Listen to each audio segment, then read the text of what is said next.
dans le domaine mental, en fait, ce que je vois toujours sur Internet, c'est des gens qui sont très à l'aise dans le discours.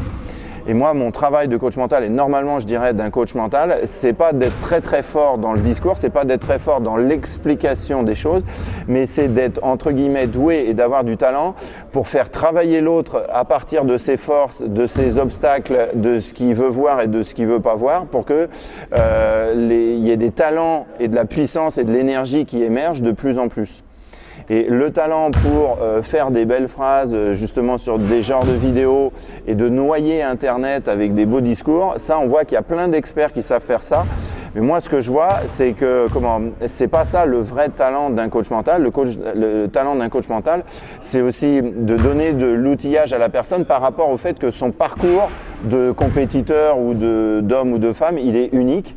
Et de donner de l'outillage pour que la personne elle y voit plus clair sur ses talents, sur aussi les zones où c'est plus difficile à regarder, et d'arriver à mettre des choses dans son fonctionnement pour qu'elle soit plus souvent au meilleur d'elle-même, parce que quand un être humain il est plus souvent au meilleur de lui-même, il prend des meilleures décisions.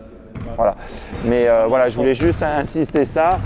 C'est pas spécialement que c'est ma philosophie, mais je vois du coup plein de choses moi où on leurre les gens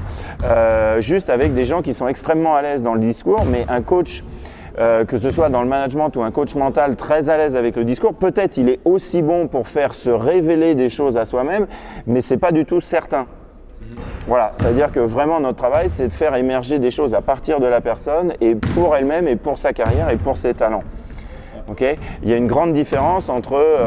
voilà, être très à l'aise avec les mots, faire des beaux discours et expliquer les choses, et être en capacité de poser les bonnes questions, on va dire d'avoir des intuitions qui sont aidantes par rapport à l'autre.